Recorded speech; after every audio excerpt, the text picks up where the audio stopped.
Yo, this is Bobby Wine, straight from Uganda. Wape, Uganda. Big up that YouTube channel. Subscribe. Yongeza bagenti the it's very low. No. Volume. Edobozi liri bimala. Nze edobozi lya ndi ulali eryo. Edobozi lyange liri eryo kujja nga bagikutte mu might bagala kuwuliriza ate nga babajida bapasanze ko bali bala bulungi nnyo. Ya, njala abantu basatu mungeti edobozi liri clear ngende masa basigadde banetereza ku simu zaabwe. So edobozi liri loud and clear. Those close to Chibuye tell him about the complete the low volume is video. Njala kumanya edobozi bali ddungi nnyo ngende maso.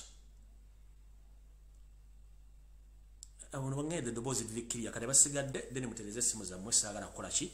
Saagala kubalwisa wanange. Bwentu lumalo kuboza kuba negenda mwana bwanga mu Uganda buli kibuga kyonna muoli buli kitundu kyonna kyo ekyo mu Uganda kaswenti buli bulungi nange ndi bulungi. So agamba nti kati abantu bangede edobozi liri clear gwaganda edobozi liri clear munetereze simu yo ebisigadde ojja bisanga bona tosobola kufuna edobozi no bulungi ojja genda ku mutu kwa YouTube oguliko Lumbuye Fred osachingeko video jagisengere mu dobozi bulungi kwa Facebook nchuma bagitawanya. All right. Ngabuli jo nga sinagenda wala wonna nga sinagenda ku kigula rugi. Njala soko kutegeeza bana Uganda bonna buli mujemuli. Ngabo ntero baga nti ekiri atabale kikiri nasigadde waka. Njala kutegeeza bana Uganda mwenna abawangala mu gwanga Uganda. Nti ensinga mujiraba sibwetambula. Ekivunwa nti buli muoli olina okutandika okwetegereza ensinga bwetambula. Njala kubira omulango ogutakungula ntegeeze government y'omumpembe yose tubasala mutano wakalekyeza ensi ate muzezedde ensanga bisibe. Ne bana Uganda mwenna okuba nti mutunula nkaliriza. Kubanga lwe ebintu bigenda maaso mu gwanga mutategeera. Era nkubiriza omulango gutakungula bana Uganda mwenna naddala abaana enzala y'okonjo. Njagala bakubiriza musobole okuteekawo pressure kabaka mwe Charles Wesley Mumbere asobole okubanga atwalibwa emitala w'amayanja asobole okubanga afuna obujjanjabi. Ebyo ne papule byafulumye ku mukutu nga bifulumizibwa oba ye Katikkiro wa Bwakabaka bwa Rwenzululu byonna bya kiyaye. Tukimanyi nti Bwakabaka bwa dismantlingibwa era nga nabali omuko bali of family. So abo nabafulumiza press release wa press statement bona bakikola ku radio set basere mutano wakalezo okujja pressure nenga owekitibwa kabaka w'abakonjo oba w'abakonzo Charles Wesley Mumbere embeera yetomya digobe yoseti bahabura tabasere mutano wakalekeze nsire temuzezede nsanga bisibe bwoba oli musajja nnyo nga naawe bakuzaala era bakuteekako obweyi obweru kiki ekikuweesa banno obutwa ate n'obana n'obasiba n'obatakkiriza genda mu nsi ndala kufuna bujjanjabi so nga ate gwe wano bw'wali ovunda wadeeta n'okola eddwaliro mu State House Entebbe n'oleeta buli kafulu yenna asobola okubeezawo obulamu bwo okutuuka olwera otunulatunulako n'otunulatunulako ng'omubi omweru so nga naawe ne mukazi wo wali esaazi zino yenna avunza atambula awunya perfume tezimuva mu nsawo mwagala nnyo obulamu okusinga obannammwe so mbakubiriza nga tetwagala twekwase tudde mu byatta kitange nabimanya Museveni ekizibu mwina obukizibu kibubongo butono bwe mulowooza nti omunatta omuntu nga mmutsira mugenti yafudde nakyo ddeeta abantu banakkiriza no ekyaliwo mwakikola mwatta abantu beerontulu kabaka ne muwamba ne muwa obutwa right now ayagala kudda agenda kufuna bujjanjabi passport mwagiwambira mu makooti omusajja mulwadde muganya omuta so nkubiriza bannabakonjo bambi please muteekeo pressure y'amaanyi nnyo kabaka wamwe bamutwala bamujjanja basobola okufuna obujjanjabi so mwonna bakonjo mbakubira omulago gutakungula please mugende muteeke pressure ku government yosete bahabula otabasira mutano wakalekeza nsera muzazidde asobola okubanga ata kabaka wamwe wekitiibwa Charles Wesley Mumbere asobola okugera okubanga afuna obujjanjabi obw'enjawulo wepo ne kabaka wabonyolo naye nkubira omulago gutakungula mwonna abanyolo gye muli mu nsi yonna musobole okubanga nammwe kabaka wabonyolo ne atwalibwa okubanga afuna obujjanjabi obw'enjawulo kuba netali mu mbeera nnungi ne baamu obutwa ndoza mukitegere obutwa butambula bulungi nnyo tekintu mujja kutegeera nti ensimbi.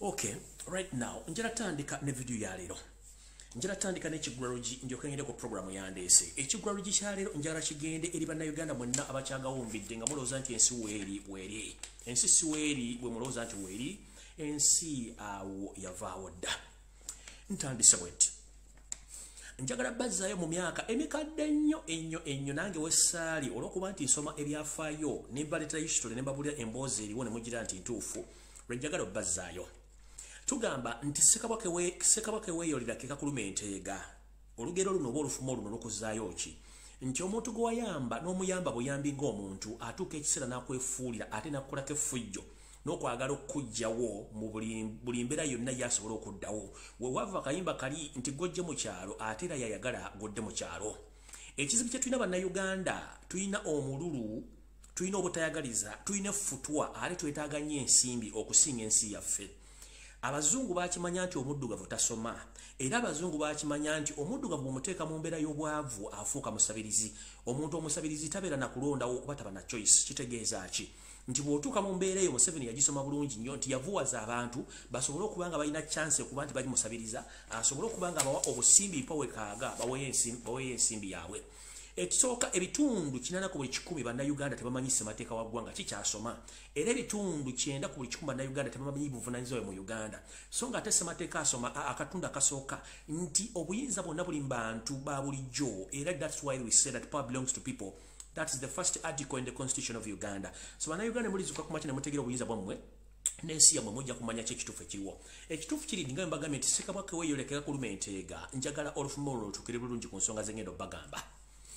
Essaawa zino we twogerera abantu be twayamba obuyambi okujja okubeerako wano nga abanoonyi b'obubuddamu essaawa zino bali mu buyinza bwe bafuga naye ng'ate balina obulombolombo n'ennono gye bavudde era obulombo buno bakyabutambuza ffe bwe batulabamu nti ffe tuli batiitizi.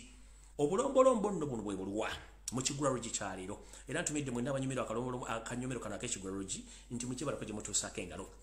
Akalombolombo k'Abanyarwanda ke kaluwa mu myaka egyedda okuva mu byasa eby'olukumu 1800 okutuuka mu 2000 jjo ly'abalamu lino munnange abantu bano buli gye bavudde bagenda okumaamira babadde balekangawo omukululo sinakindi okulekawo ebikolwa eby'ensonyi ebyesisiwaza kubanga bo mu butono bwe baba baagala batuule wantu bamaamirewo bamale okumaamirawo batwalewo naye ng'ate bannyini we basanzeewo babasaanyizaawo. Kino nno bw'ogeberera omukululo gye bava okuva eyo mu mambuka ga Africa gye tuyiteeyo ng'otandikira mu mawanga ga Ethiopia, Eritrea n'ojja n'okkiriza mu Somalia n'okkiriza mu South Sudan n'ojja n'oyingira e Congo weppone bwolekera oggwa mu Burundi weppone mu Rwanda. Abantu bano yonna gye bajja bavudde bazze balekayo ebikoligo ebikyamu mu kino bo okubeerawo mu butono bwabwe n'okwalira bwe baba bazze okuwamba balina ekintu kimu nti bo ekintu kye basinga okusinzamu kye basinga okutegeeramu. Bwe basanga ewantu nga baagala kutwalawo balina kye tuyita determination ate balina kye bayita okutta ekyama n'okweberera mu bo ng'abantu. Ffe abantu bannayuganda kye tutalina olw'ensonga tulina ekisa kingi nnyo ate twagaliza nnyo ng'ate abatetwagaliza tebatwagaliza. Kijja kitya munnange bw'osoma ebyafaayo mu myaka egyo abasajja bano batono nnyo mu nnamba naye bwe bajja ne batuuka ewantu bafuba nnyo okulaba nga bayingira mu bantu baawo era bababeeremu omubalo babeeramu ne babategera kye bali ne batandika obbakolako obulabe okubakendeeza mu nnamba babaweddiza ensi eyo. Nakino no kitukidde bulungi mu Uganda nti abasajja bano Abanyarwanda bava mu nsi yaabwe eya Rwanda mu myaka giri egya Bassekabaka baabwe bwe bafugiranga ewabeeranga entale z'amaanyi ne bayingira eggwanga Uganda ng'abanoonyi b'obubuddamu nabo bajjira myaka egyo okutandika okusenga mu Uganda. Tetwali babina tubakkiriza okuyingira mu byobufuzi wepo n'okwenyigira mu bintu byaffe ekyo tuyita community work okubanga benyigira mu bintu ebyo ne tubawa ebika ne tubawa emmere ne tubasomesa ne bafuna buli kimu kye baagala. Bano nno tebaamala okwo omugenzi Milton Obote n'abazungu ne babakosa okubanga bapega okubanga babega gavumenti abantu abakola mu gavumenti n'okubega baani abasobola okujja ku gavumenti wale baafunira omukisa okuyingira mu bituli byonna ebyaliwo okulaba butya basobola okubanga beddiza obuyinza era kye baatuukiriza obulungi ne bakikola olwaleero. Ekyo nno bakikola baleka omukulu gwabwe okubanga bajja buli kikonge kyonna kye baali basuubira nti kino kikonge. Njala bajjukiza nti abasajja bano mukutta y'eddiini gye basinza nkiddamu. Abanyarwanda eddiini gye basinga okusinza bagiyita kutta. Okutta tebakwenyinyala kubanga bo okuva gye bavudde mu myaka gya 1600, 17, 18 mu byasa bya 1920 okutta si kizibu kyabwe. Y'eddiini gye basinga okutegeera. Ate n'okwegatta si kizibu kyabwe beegatta. Ate okucyankalanya si kizibu kyabo bakyankalanya. Kati gwe alina akatengo ng'oza simanyi sisobola kutta simanyi ng'osobola kulwana simanyi sobola kukola kimunnange batuuse okusengula wooli kubanga bano eddiini gye basinza yakutta ate bafunyeemu nnyo olw'ensonga nti ko okutta si kizibu kyabwe okuyiwa omusasi si kizibu kyabwe okuyiwawo omubiri ku lwabwe okubeezaawo bannaabwe abala okubanga bajja mu kitundu okubeera abangi si buzibu bwabwe bakikoledde eddala ebbanga eriwera n'okuwaayo abaana baabwe obuwala okuba nti bafumbirwa mu bitundu ebyo kuba baagala okufunamu kye baagala obwo si buzibu bwabwe.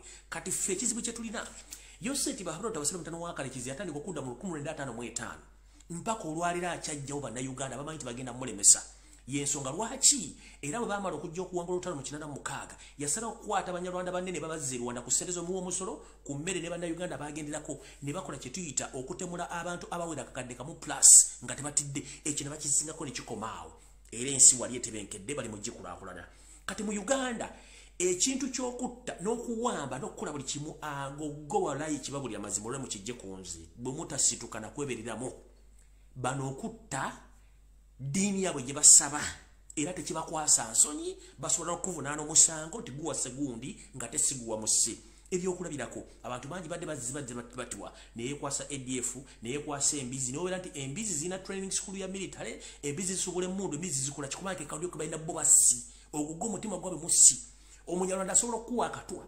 omunyalwanda okulaga nti bayina emitima osobola omuwasa omukazi waka ne muzaala abaana 10 ne walayinga abaana 8 sibabo nkiddamu okakasa omunyalwanda nti musajja n'abakazi bakyamba ine ekigendererwa osobola muwa sempeta n'osasula buli kimu ne muzaala abaana 10 wabula otandika okwekengera ng'abaana 9 wa 8 sibabo babantu balala nnyo era ogenda ku DNA nga sibabo era kigamba ku last nti ononsonyiwa abaana sibabo kiki kubanga bayina ekigendererwa bayina omutima mugo mutalina kino kyembagamba bana basajja bajja ne mission naye mmwe eyayita omuganda ayagala kukusula muganda munne eyayita omunyankolo ligino ayagala kusula munyankole munno so nga ate bano balina mission eyaabwe kyovula ate babajja bateeka ku bibanja byammwe ettaka ne balitwala ekintu kino kibalimye bategeera nti bano ddiini yaabwe yakutta omuntu alina eddiini ey'okutta bamukola batya bano abantu batono mu nnamba banafu mu ntegeera banafu mibiri ate bakyasinza okutya naye olw'okuba nti ffe ekintu ky'okutta tukitya tetwagala kunywa musaayi walaye bagenda tufugira batwale ensi yaffe nga nina bugisimufungiza kino mbabulidde history bwasoma mbabudde kiki baagala kubanga bo balungi mu kwefuula balinga bonnamunda kibuno bwawaka bwe tukuumire waka atamanyika namunda gye tukuumire waka bwe buno bumuyita bupusi oba bwe tuyita bupusikati oba bukapa kannamunda gyako munnange okwegomba embeera zaako n'okaleeta ewaka era ne kaga nti kagenda kunkwatira mmese naye oluvannyuma kannamunda gye kayinza okufuukira kannamunda gye ne kavaamu n'okutta ate ko bwe kakasumudde olutayo tekakoowa kannamunda gino ke kakapa kengamba waka puskati bw'okaleetewako kukwatira emmese ebiseera ebimu katuuka ne kafuuka ekizibu kubanga jjukira era kasigala kasolo ka mu nsiko nabaana abantu ba mu nsiko balaalo batambula butambuzi kati bafuna bamaamira bagenda kutwalawo kitegeeza ki bwe mutasituka nga nena bwe gisimufungize bano okutta kisi kizibu kyabwe ate tebakitya yensonga lwaki asobola okuwa obutwa asobola okuzalamu abaana nga sibabo asobola okutwala ettaka lyo asobola okulyamu olukwe naye ng'akikolera ku lw'abannaabwe mu kye mutasobola ate gw'ojja muganda yayogera oluganda ovuma Lumbuye n'omulwanyisa n'ovuma Kyagulanyi n'ovuma buli omu Munnayuganda naye nga abantu b'olwanirira sibabo so muyige ekintu kimu omuntu gw'omuzanyisa temusooke musome history wenze namusoma mumanyi mwataba batamumanyi mumpulire bulungi ekintu kino kyembagamba ate mugenda kitegeera ekigulalo gye kikomye wano ngenze ku video entuufu eyandeese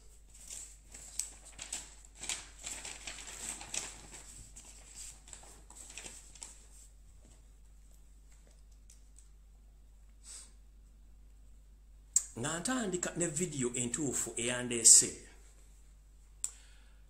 buli muntu akubira essimu naga nti byebufuzi byaggwa oyo kwata essimu ye yiteeke mu blacklist mu blocking buli akubira essimu naga nti byebufuzi byaggwa kwata essimu ye giteeke mu blacklist of blocking kubanga abaaliko akatuli ku mutwe abaaliko windows yaba yayiika kyayagala batakimanyi wetwogerera essaawa zino yo seti bahabulwa tabasira mutawano wakarekezi ensi yaleka muzaize ensanga bisibe ne mukyala wa Janet Kemba bazima Amasasi wetwogerera baali ku lutinze dda abasajja n'abakazi abagenda okubeera ku mutimbagano okusingira ddala ogwa Twitter okusinziira okwo okutandika okuwandika obubaka obujolonga obuvuma buli muntu yenna ali mu kibiina kya National Unity Platform n'oyo ayagala enkyukakyuka ekibinja ky'abantu bano nno kyakulembeddwamu omukulu gwe bayita Ken Kalisa ng'ono ye senkulu wa Natasha Broadcasting Service omukulu ono Ken Kalisa mujjukire byafaayo bye musajja munyarwanda era eri olw'okutta mukulu we Anas Kalisa era eri munnamole ng'akola ku Salama TV yamuli mu lukwe olw'okumuwa obutwa n'amugjawo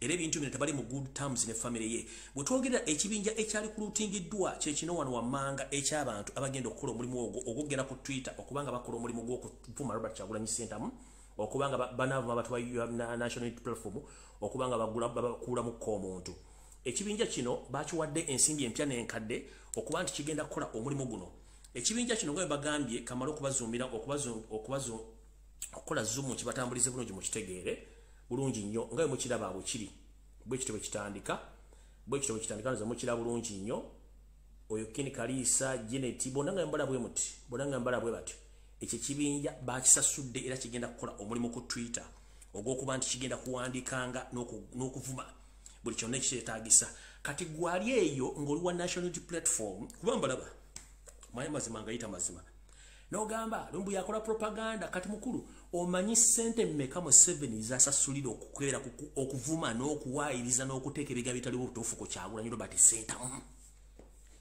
mbuuza gwagamba nti oli wa national unity platform ng'okyawalampa Lumbuye okyamuvuma omanyi ssente mmeka mu 7 zateeka mu kuwalampa n'okuvuma Robert Kyagulanyi Ssentamu n'okukola blackmail ne propaganda ku Robert Kyagulanyi Ssentamu njagala mutandika okulaba emikutu gya social media nga gyaba Nuup ng'akola vice versa ate alumba omuntu ayogera ensonga za Nuup oyo mugoberere ddala kubanga agomagombe entaana walumba ezaaya nina genda geringi nabategeeza Museveni asasula buli mwezi akwata bilioni ezitaka wansi wa 5 ng'asasula aba propagandalist aba blackmailinga abawandiika n'abavuma obuvumbi Robert Kyagulanyi Ssentamu nali nvumye ekaani wano ani mu Nuup gwe nali nkozeko propaganda ani gwe nali nkozeko ekyamu Nuup ne bwe nava mu kubira bagamba sigenda kwogera na muntu sigenda kuvuma muntu yenna buli omu musonye kubanga nali manyi kyenkola olw'ekibiina kyange niyo oli n'abeeranga ye ajja ku live n'omulanga ayina obusungu ayina ennogugumu n'obuzuuno omusajja abadde omukazi abadde ki nze sinze nnemezaako Museveni nwanyisa kujjako Museveni so mukole kye mulina okukola naye nkole kye nina okukola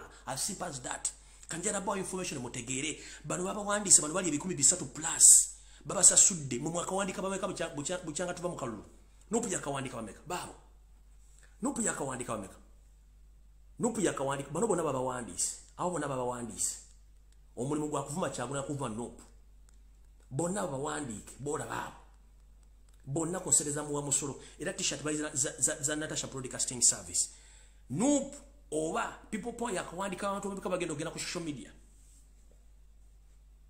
kyokka baliwo bemuvuma bemwabwe muvule musa wansi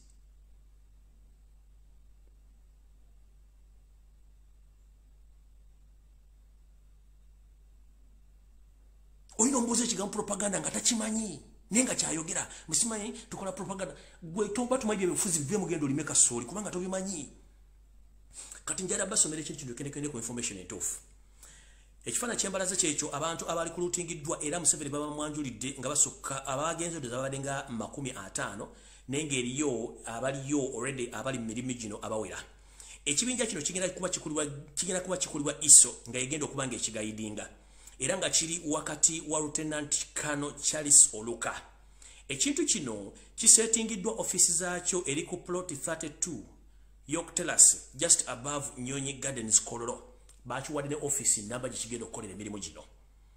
They have recruited almost 300 youth, each earning 500,000 shillings, Ugandan shillings a month. Banono bagenda kuba basula emitwalo 55 buli bana bane 1300 bagenda ogenda ku Twitter okugulawo account okuvuma Kyagulanyi okuvuma Nuup okuvuma kulebeza ba Nuup naffe kenyino tuvumiramu baba basula emitwalo 5 mu Nuup anigo bali basasudde one people anigo bali basasudde tukikola kubanga twagala nkyuka mukwate ngalabiza mu mufuka singe mukolebe muyina okukola muve ku bantu banna mulika bakola ebi oli baba kusinge ekigere tujiyita njovu kola kyo yino okukola oba tokisobola galawo Facebook yo galawo n'engala byogende webake abasobola okukola emijino bagire bakole muve ku banna mmwe nonye ekyo okukola bano babawandiise 300 buli muntu agenda kubafuna emitwalo agaga 55 abaana ba Nuup abali mu kukola omulimu gwe gumu mubateekako empande mbatandika obbalinnyira mukolerani bano monthly bagenda kubafuna emitwalo 5 300 gatta n'abafuna sente monthly tugenze maaso kino kibingira kigenda kuba this group is going to be supervised by the so-called Sandra Mwesigwa, Twitter name Ugandan Beauty, earning 2 million per month. Ekibinja kino eky'abantu bana 13 kigenda kuba kiduumibwa omukyala gwe bayita Sandra Mugisha yagenda okuba ye Twitter account name ye mukyala mulungi nnyo mu Uganda agenda okufuna million 2 per month. Each of the youth required to open up to 10 fake accounts on Twitter. Buli muntu yenna ku bana 13 agenda kugulawo account 10 ez'enfu ku Twitter ezigenda okubanga z'operating bafuba naabwe okuba nti zivuma Kyagulanyi Ssentamu. with 5 Noop or 5 people power profile bagenda kuba bakozesa ebifaananyi bya Noop or ya people power mu profile zaabwe ku Twitter nenga ate bavuma Kyagulanyi ye kennyini mukitegera bulungi nga bavuma Kyagulanyi kennyini nga ate bo baga nti ba Noop with 5 profile of Muhoozi project ezo accounts mweze gende zigenda kubeerako ekifaananyi kya Muhoozi nenga zivuma ezo nekigenda kubeerawo tugenze. This is where it getting interest. The cartel has recruited some journalists and few fellow politicians from both opposition and NRM. All this required a group to make few provocative posts. After the post, those views are directed to use Noop fake account to abuse and to make sort of big insults. The journalists are paid 250K for every provocative tweet. Bakugambye nti wano wekigenda okunyumira nnyo wano wekinyumira nnyo nti akabinja kana akabantu ebikumi ebisatu kawandiiseeyo ne bannamawulire abalemererwa ne bannabebufuzi abalemererwa abali mu ludda oluvuganya wepona abali mu NRM nga bano kijja beetaagisa akabinja akale okuba nti bakola ebintu by'okuvuma Robert Kyagulanyi Ssentamu nga bakola posts ezo ku Twitter wepone ku Facebook. Buli post gyagenda okukola ng'evuma Noop oba ng'evuma Robert Kyagulanyi Ssentamu eno egenda kuba esasulibwa emitwalo 25 gy'anaabanga agikoze tweet emu. Kati mufu ky'okutula wansi ne tukola strategies ngeri kyogenda counter attackingamu abantu oli aleeta ngalabye nga adda ku live ng'amanyiira asauti ng'abaana bateekamu series bwe za data tulina okuba nga tutufuna strategies empya awo ngenze maaso. These are the names of the journalists and politicians who have been set to abuse and provoke people power, mostly to abuse Robert Kyagulanyi Ssentamu and his Noop members. Katulira. Gano gemanya gana byabufuzi ne bannamawulire abaafa ne bazuukira bibagenda okukozesa okuba nti bakola omulimu guno bagende mu maaso kubanga Robert Kyagulanyi Ssentamu. Muno mwe muli musajja mukulu Kinvinvi atalina yadde basima toyi gwe bayita Samusoni Kasumba aga nti yasoma oluzungu naye ng'akyapangisa ne weewunya ensi n'emitwe okukola gutya. Kuliko ono omuvuzi w'empanka eyita mbu yawassa gwe bayita Kanale Mugume ono naye kwali omuvuzi wa mpanga Kayingo. Kuliko omuvuka gwe bayita Daniel Lutaaya ono naye musajja munyalo aleeta Daniel Lutaaya ono avumba Robert Kyagulanyi Ssentamu ku makyano olw'eggulu era leero omu ku bo naye omulekete muwa makulu. Kuliko omukulu gwe bayita Ivan Okuda naye kwali. Kuliko VC bali amureba. Kuliko alinaitwe Rugendo. Kuliko David Kabanda ono mumpi alinga kufuru eggala akamugwanya. Mumanya kasajja ka David Kabanda kana waka keyo bametiana side je kakiikirya kana kapya kalinge kufuru eggala gundi akamugwanya. Akasajja mulimu gwako mu kifo ky'okwogerera abantu bekakiikirira kadda ku Robert Kyagulanyi Ssentamu jobera nti yakakwanira omukazi akonako mukategedde bulungi. Ono nno mukomba boxi wa mukyala Anite Amongi era tamuva mu nsawo kirabeka yamusangula n'emenyira. Tugenze ku mulago bayita Kagwa Njala. Kagwa Njala no mumanyi bulungi nnyo takanodde maaso alinga ente esalalerwe omwakalakatira omutwe gumulinganga ekiwalata ky'ente ekyaleka omutwe ne kikwata amavivi oyo naye wali musajja mukulu naye envi zamutubira bwerere. Kuliko musajja mukulu onteegadde baana be alina kyanoonya gwe bayita Frank Gashumba awo nzijjawo. Kuliko Andrew Mwenda n'omuvuzi w'empanka naye talitamuvuzi empanka asula ntebe.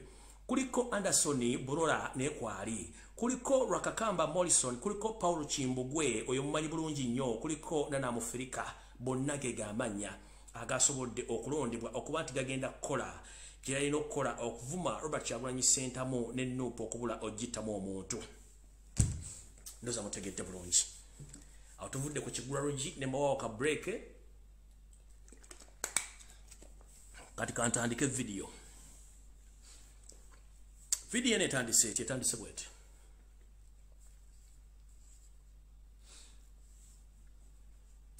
Gwengo okyagawumbidde ng'otudde. Njala soka tuna message eno gitegeeze mukulu Frank Gashumba. Wonna woli essawa zino oba gibuvudde katono.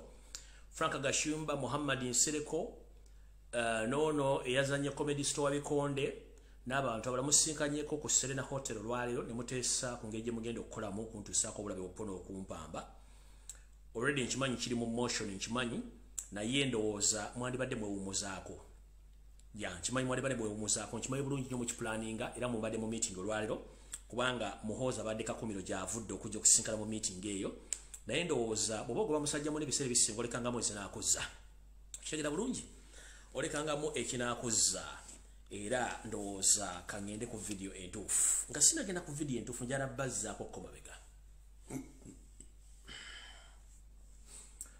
Bannayuganda mwenna mutuulaawo ne mwebuuza muwulira amawulire ageebuunaayire ne muwulira ensi nga North Korea yatuuka etya mu system ey'okuba nti ebyobufuzi bya famire nga bulinga bwakabaka.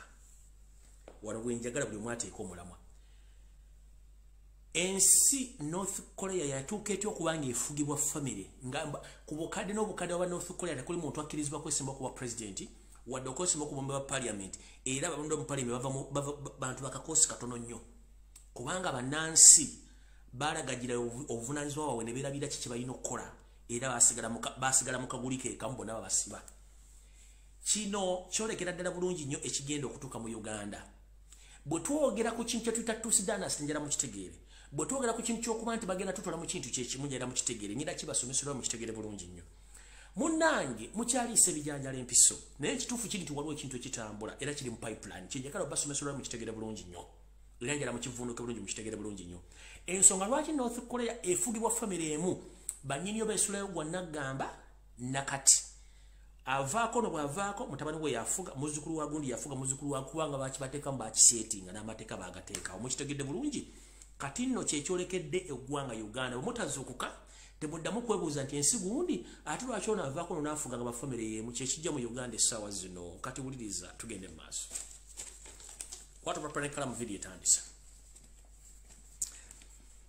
Jawuvudde kati twabasomesa tubagamba ekintu kye bayita Tusi dynasty and the 50-year master plan eyali mu nteekateeka gye baakola nga bakawanga obuyinza okuva mu 1986 ne basooka okujja bannayuganda bonna baali bategeera bali bamanyi obufuzi ne babatale babalawo nakati nga bakyagenda bajjawo amapeesa agamu n'agamu nga tusirise kuba ffe batujjamu epeesa ffe tusirika bo nga bakuba mu ngalo bagenda mu maaso ngeri enteekateeka nnyingi nnyo ez'okujja bannayuganda n'abannabyenda b'obufuzi bangi nnyo era bakyaziteekateeka. Njala sooka bajjukizaako ebintu bisatu ebyali mu Tusi master plan dynasty emyaka 5. Bo bayita manyi emyaka 5 gisobola okutuuka oba negikendeezebwa okutuuka bo bali essaawa zino. Mu bintu ebyali mu master plan eno ey'abatuuse emyaka 5 mwe mwali okutta ennamba ennyingi ey'abannayuganda okugikendeeza bo baleete banyarwanda bannaabwe mu Uganda ekyo bali mu kikola kiri mu pipeline. Muno mwe mwali ku kintu kye bakkiriziganyako okufuula bannayuganda abaavu embula byoya oba bafuuke emmese mu Kereziya nga ne ssente ezigula omunyo tebasobola zifuna. Wetwogerera essaawa zino nga sinnalambula bintu bino mulaba emiwendo gy'ebintu girinnye ne bekwasa nti bino byava ku lutalo olwali e Ukraine nedda. Kino kigendere kubanga abantu abaddukanya bizinensi mu mateeka tebakkirizibwa naye nga tebazikola ate be bannannyini bizinensi zino kyovula nti baagalira balinnyisa emiwendo gino nga tewali agenda bakuba ku mukono. Munnange wetwogera kasawo ka sementi kagula $5,000 omunnyo gugenda se muzimanyi liita amafuta mugimanyi butto mumanyi sabuni mumanyi emmere mumanyi bwegula na kimu kimanyi. Kati waliwo nno ebintu ebigenda mu maaso mutamanyi. Wetwogerera essaawa zino ku kintu kye mbagamba kino mukiwulirize bulungi ku ndagaano ezakkirizibwa kwe kuwavuwaza bannayuganda mu ngeri yonna esoboka basobole okuba nga bafuga. Mu njala ezakkirizibwaganyizibwako kwe kutta ebyobusuubuzi n'ebyenfuna n'ebyenjigiriza mu Uganda nga bo abatasobola kubanga baweerera abaana bajja kuba bavuddemu nga baana balina ssente basobola okuweerera abaana baabwe ate nga bali ku state fund eziweerera abaana. Okuva mu 1986 bano abasajja amanyi balina okusomesa abaana bakitegeera bulungi nti mu State House mubeeramu scholarship zino zonna ezisinga zibadde zisomesa abaana abanyarwanda abava e Rwanda naawo abazaaliddwa mu Uganda era badde basoma mu mawanga ag'ebweru okuba nga bafuna degree diploma ne certificate mu kkoto lw'ensi yonna era kati bajja bakoma okuyingira mu magye n'okuyina bitole ebyenjawulo okuba nga babifuga nga mu abammwe tebakyasobola kubeerawo. Ojja otunule ku mawulire agayita ennaku zino buli muntu yenna akuzibwa n'ateekebwa mu kitongole amannya muvandumirwa kuba nti babuzaabuza ne bateekako erinnya musimanyi munyankole nedda bano banyarwanda bawedde emirimu nga n'abasambi okulinnyisibwa amadaala babadde banyarwanda bateekebwa mudda nga mwetumanyi webuuze mu abamu tebaasoma kubanga yeno emu ku 50 plan master ya gye balina naye ng'ate ebatabuseeko. Tugenze mu maaso kati olw'okuba nti bano abantu babala emyaka 5 tebalowooza nti bagenda kufunamu okutataaganyizibwa naye okutataaganyizibwa kuzze era bibino bagenda okukyusaamu essaawa zino wetwogerera. Wulira bano abasajja bakizudde mu nsonga esooka nti kijja kubabeera kizibu nnyo okutta bannayuganda okubamala mu myaka oba bakendeeza mu myaka 5 gye baali bakozeeko nga bannayuganda basse okumala myaka okuva mu 1955 babatta naye ffe tubala okuva mu 1996 baali balowooza nti bajja kukendeeza ennamba naye ennamba egaanye ekyo nakyo kibatakuza omutwe. Tugenze maaso era bakizudde nti ensonga z'okutwala ettaka lya Uganda lyonna nakyo kikyababo by'omutwe okubanga baliddiza era nakyo kikyabaleetedde obuzibu y'ensonga lwaki baagala kukyusa mu nkola yaabwe okuba nti tewali muntu agenda kubanga abalemesa okubanga batwala ettaka lino okuba nti bakyafunyemu obuzibu n'abaganda naye nga wasigaddeyo n'abadde batuddeyo bulungi era nga bakajjadde bulungi nnyo nga bali bakipulaninze lwakuba nti buganda bakyafunyemu kye tuyita obstacle mu luzungu mu luganda kye tuyita emiziziko tugenze mu maaso ezo ensonga ezimu ezibalemesezza era abantu bano bwe twogerera bazze n'enkola endala empya yeeruwa wano wali okulya n'okukomba essowaani wuliriza bino byonna bwe bamaze obitegeera nti biyinza obbabeerera ebizibu ne bagamba katukoze tutya okutuukiriza ebintu byaffe bye twalina okukola wepo n'okutuula ku nfeete abannayuganda naye okusingira ddala abaganda kubanga bo bagamba tosobola kufuga ng'omuganda akuganye kye tulina osooka okukola kwe kweyambisa abaganda bano tubakole kye tubadde tubakola mumpuliriza bulungi nnyo ate ne bagamba nti osobola okujja omuganda then uganda yonna n'ogitwala naye omuganda akyabafuukidde ekyambikwa jukira n'abagamba nti tosobola kwetikka mandwa na mugugu oba tosobola kwetikka mu lugugu na mandwa kubanga tebisobola kukwatagana mandwa ezitowa nnyo n'okusinga omugugu kati bano kye baatudde ne bateesa nga sinagenda wala nnyo njala sooka balaga ekifaananyi kino meeting eyatudde eno musooke mutegeere ekifaananyi kyange kiri ludda oh god ekifaananyi kino kiina ono yes kikino olukuŋŋaana luno lwatudde mulabanga olwadde olwa security naye nedda kuno kwe kwabadde okufaananayizinga okula nti omuvubuka Muhoozi Kanyarugaba bamuleeta okuba nti asikira kitaawe Yoseti Bahabura Tabasira mutano wa Karekezi nga ku luno n'abantu abatatera kujja mu meeting zino bazzeemu n'ekifaananyi ekira kikino mukira bulungi nnyo n'abaali balowooza nti bagobeddwa mu meeting ere babaddemu okufaananayizinga ekintu kino mubala bulungi nnyo bazze bulungi nnyo okuba nti bafaananayizinga ekintu kino era bo ne bagamba mumanyi nti newankubadde tulina obugulumbo ne tulina okumakinga sure nti obugulumbo buno tubutambuza bulungi obutusa gye tulina okulaga ne basalawo nti kati okuddamu okutambuza ekintu kino tulina kuleeta mwana waffe wa ntumbwe zaabwe yensonga lwaki bagamba tugenda kuleeta Muhoozi Kanyarupama oba Muhoozi Laago okuba nti adda mu master plan eno ey'okutambuza eggwanga ng'agenda kubadda mu bigere bya Yoseti mutano wa Karekezi okuba nti batuukiriza tuusi master plan n'okuba nti batuukiriza bye baali beeyamye okukola ku lw'abaana baabwe n'abazzukulu bonna n'abantu abava e Rwanda bayingizza mu Uganda okuba nti bakola bye balina okukola n'okuba nti batwala ettaka lya Uganda lyonna abantu nno bannayuganda bwe mutazuukuka okulwanyisa ekintu kino ekigenda mu maaso ekya Muhoozi project mwandikifuwa nga mukizza munda afuwa baluuni alwawo kubanga ejjula mangu omukka bweyita weekoma nebaluka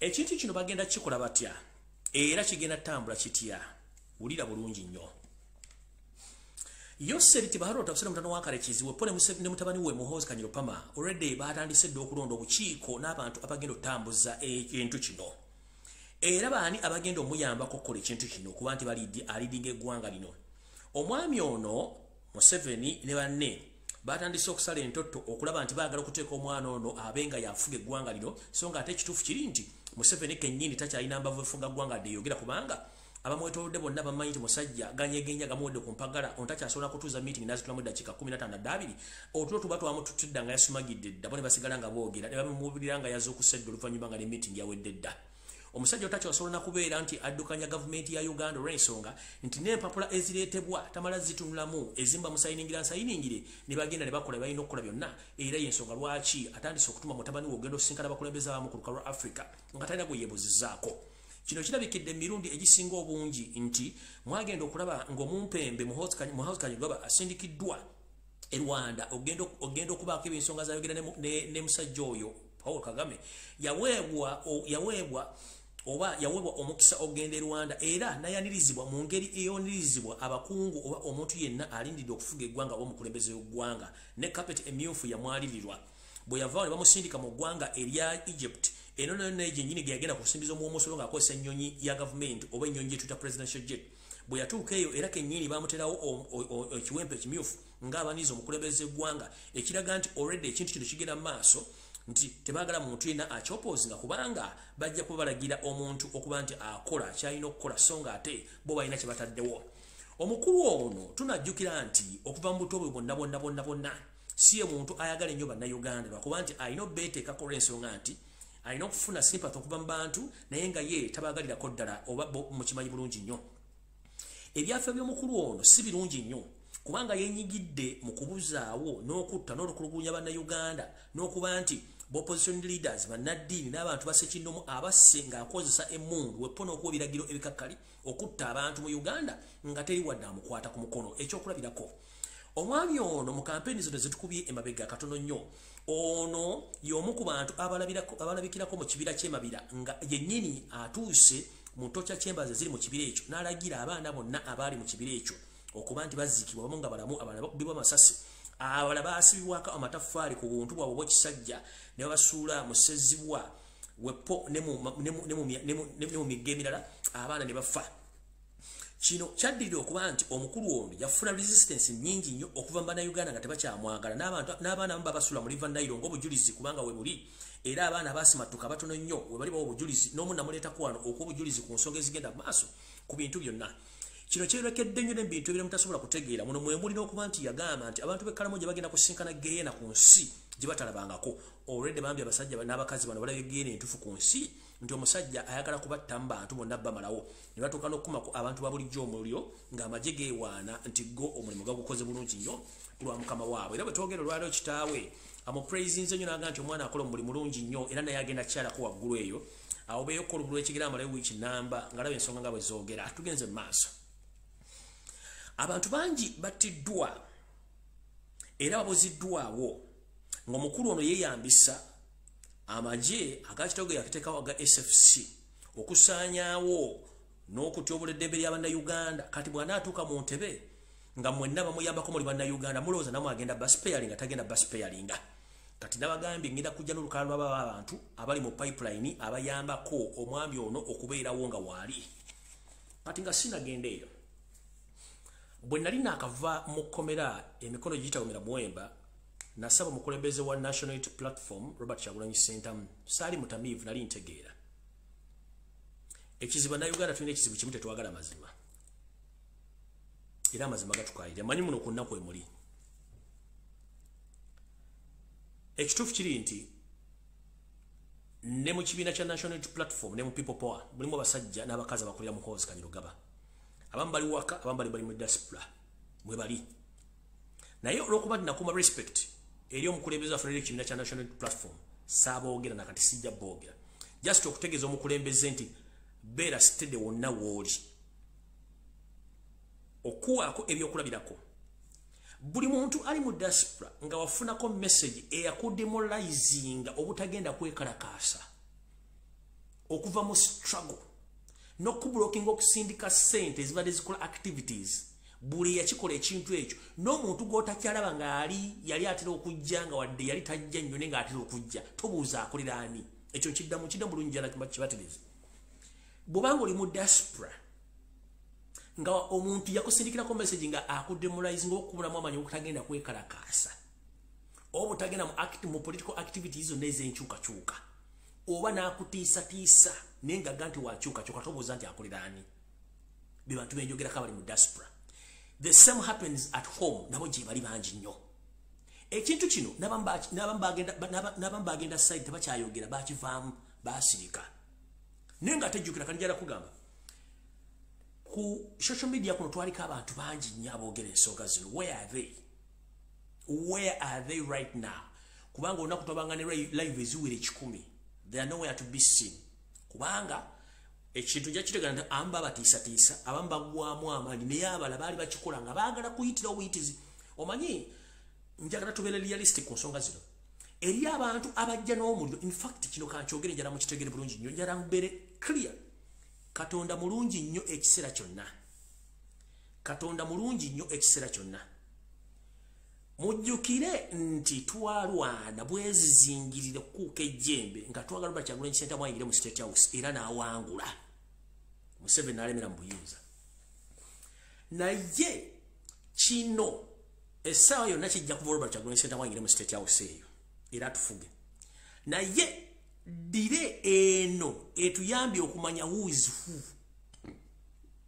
Kubanga jjukira nti abantu baavanga ne baga nti wangira tajja kufuga de myezi muka kubanga bali no already enkwezengezi bali bamaze tusetinga nga wezili nga Chagula nseta sola kula myezi mukaga either bamusi owadde oku within the system ya Chagula wali bagenda kubeera oku nga atuse mu state house entebe oba nga atuse mu state house president wali badde obeera oku oba kumwefuulira abantu benyini so kino kaali kasenge kino Katonda agati soko lindeko tumala okuleeta akasenge jjaka tulabani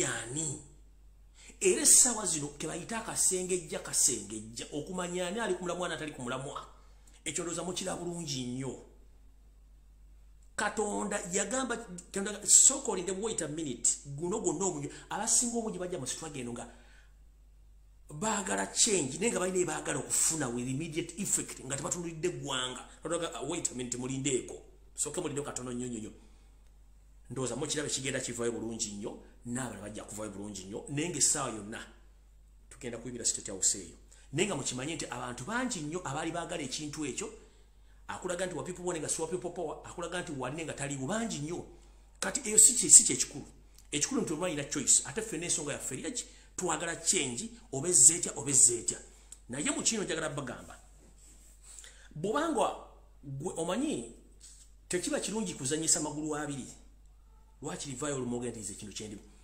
muhozi project eno mugiraba egenda kuleta ekintu kyetuyita division egenda kuleta distraction nga abantu ambawule bagala genda muhozi project kubanga babasasula bavene nga tebasobola kuvaayo bali awo bebuzabuza nga bafuka bana bali awo obanjogere basogere bangende kati mufo ky'okukukuta ng'omuntu omukulu osobola kubona kati nze ngenze muhozi project ekigwa netumanya tusigadde ne cream y'abantu betugenda okubeera nabo okitegedde bulungi kyenjagala ekintu sala abantu babeere beerumye emitima out from the point guvayo nti nze tubaleme kubeera n'abantu nga bali awo tulina enamba naye ng'enamba eriwo sintuufu kwekyo ensonga njala kubaza Katonda nti ekyakikoze era abalaza abantu be baani n'abalamu kyabalaba yena yogeza ekirimi gye tujjakaawo kati mugenda kutegeera baani bano abantu bangi nnyo abeekwese mu kintu kino kati njala tandika naawe bennyini bemanyi abali prominent mbadde temubali prominent naye nga abali mu nupu sigenda boogerako ekyo I'm very sorry kubanga nakyeyama sigenda kikola naye ng'omukulembeze w'eggwanga Robert Kyagulanyi Ssentamu bw'akimanye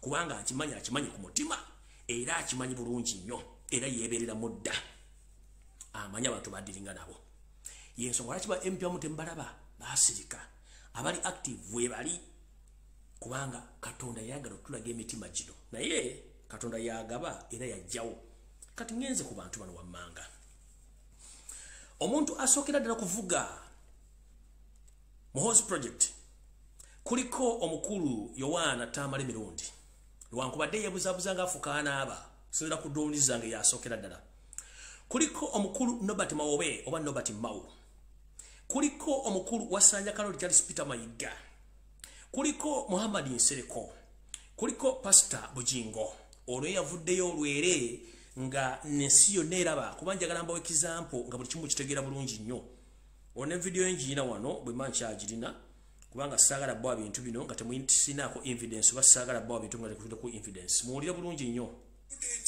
ate pepa esinga okunyumira bagiyita GP mu mwaka gwa 2005 Joseph bali ku Dembe Mutebi yayingira mu kifo ekyeyali kitaawe nga Mukama amuyise kiwanuka musi ebusiro 2005 mwaka gwa 2006 Susan Nampija nayingira mu kifo kya kitaawe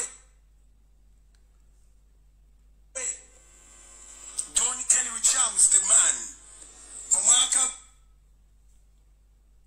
oyo sagala abamalira budde kubaka video kawanvu yaze nenjogera egamba omanyi batulala balire ino byowandikira kuno genda yogere kino katono bamugambye ddayo ng'otula mu famire z'abannabyabufuzi zonna ng'omunnabyabufuzi bw'avudde baleese omwana we mpaka lonotuuka ku Museveni muwulire bulungi jjukira project eno bagikwasa Wilson Bugembe Anita Amongi yagimukwasa okupromotinga muhozi project Bugembe ne mugamba jengalabiyo mu system eno debbali ono Bujingo njagadde soka kuyimirira ka ono Bujingo yenga yo omuntu mukozi wa muhozi kanyirugoba kubanga TV ne radio ne church weri ettaka lya muhozi njala bagamba ettaka lili acres 8 lya muhozi era kanisa ekumba ba SFC mumpulya bulungi kati ono bamuteekawo ng'omukozi w'okufaamu naye ng'akozesa ettaka eryo okufunamu ensimbi yensonga lwaki mu myaka gy'abadde waawo omukulu otazimbangawo kyaki naye nga buli lunaku asolooza obukadde obuwere 20 bw'ensimbi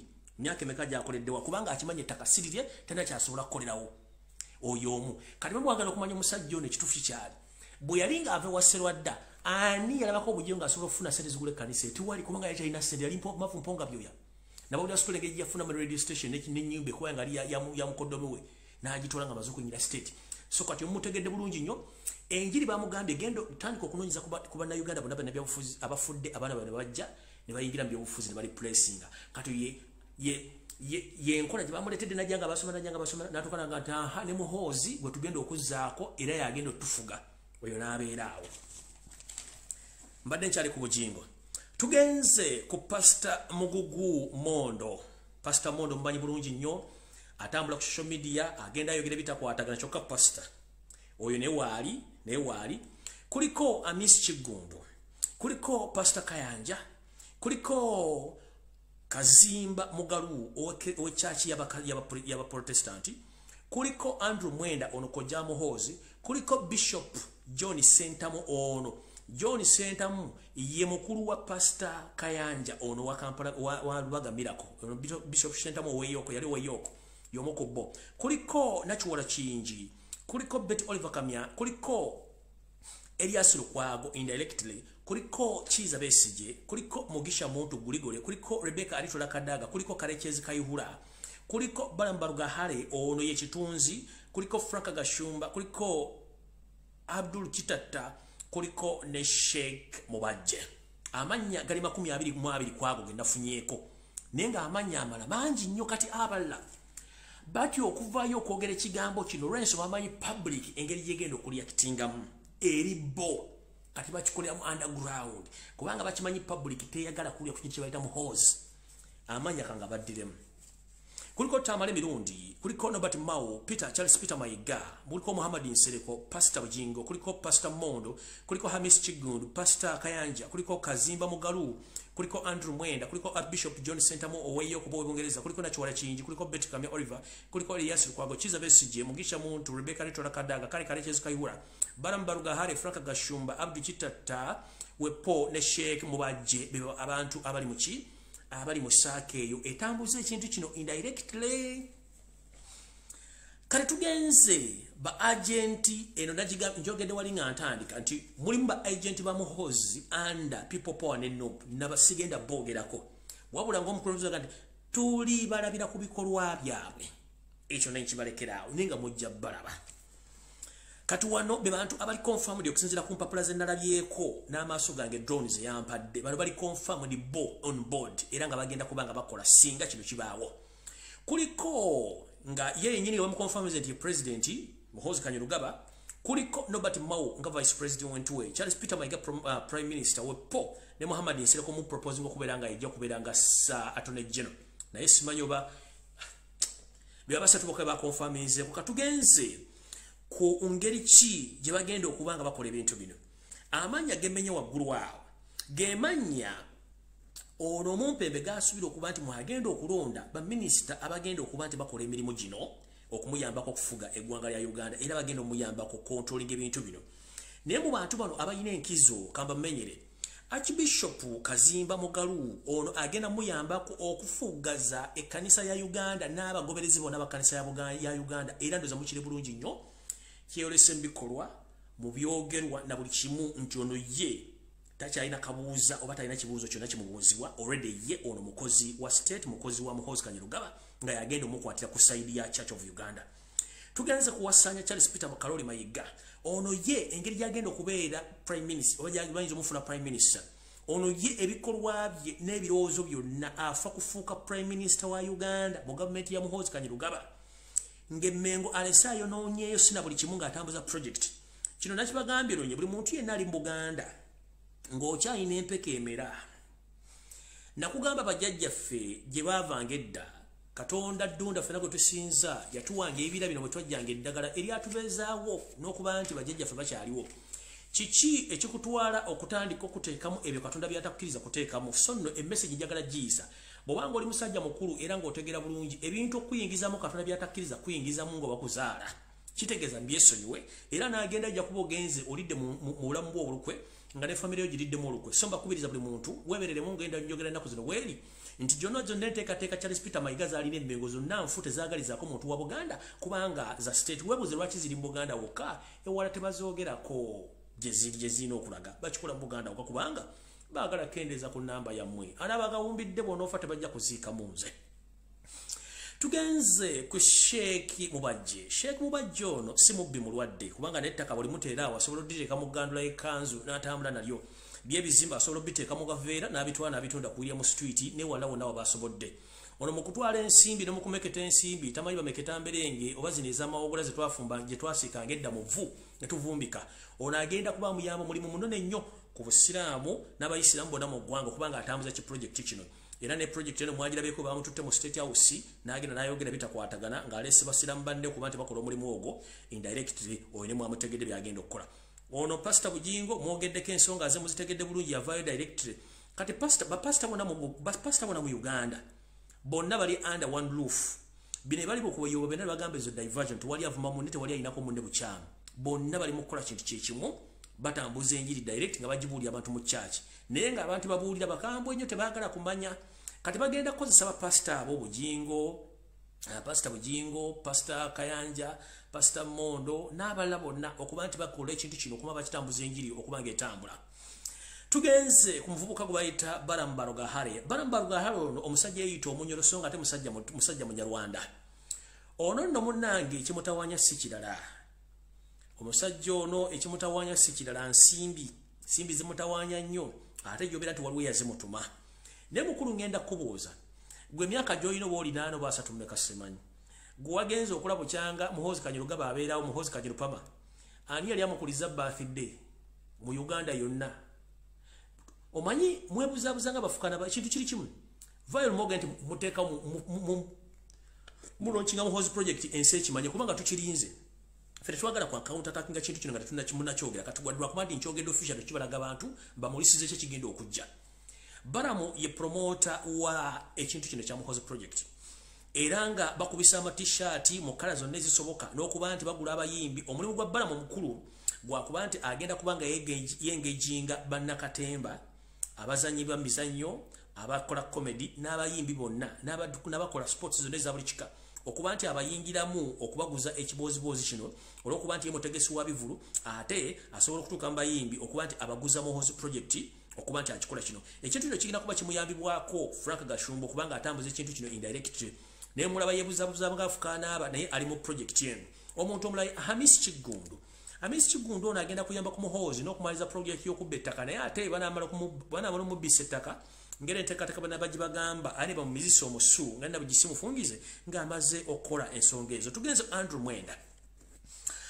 Mwenda ono ye kojja wa muhoozi kubanga nyina azaala muhoozi yali mwannyina wa Andrew Mwenda n'oli gwe bayita Jeno Muhanga Kayanja ali esitayiri ezo ez'Ekongo aduumira amajiga aduumira olutalo be bamu ku bantu abakuzizza muhoozi Kanyarupama kubanga mwannyina bwe yamubalekera nga mwana muto oluvannyuma Katonda yamujjulula ng'amuyise nga bw'alina omuyita kubanga buli muntu bw'ofa kitegeeza Katonda baamuyise so Andrew Mwenda ono akubiriza okulaba nti ekyana kye kino ekyana kya mwannyina munnange kibeerawo asobole okubanga naye afuna kukigulira amagala eddiba yensonga lwaki n'ebiseera ebisinga abeera ku TV n'ajerega n'avuma n'okwambala ebyambalo by'emagye nga tewali amukutte kubanga mutabani we gwe basuubira okuba nti yagenda okudda mu buyinza ekintu ekitali kyangu nnyo nga mukirowooza so nno ekyo mukitegedde bulungi nnyo kati ngenze ku external wings ezisobola okuba nti ze ziteekeddwawo okuba nti ziyamba ku kintu kino okubeerawo external wings ne internal wings bazizibaga kati ngenda baga ku external wings oba katugambe nti ekikono ekyebweru ekigenda okuba nga kikola omulimu guno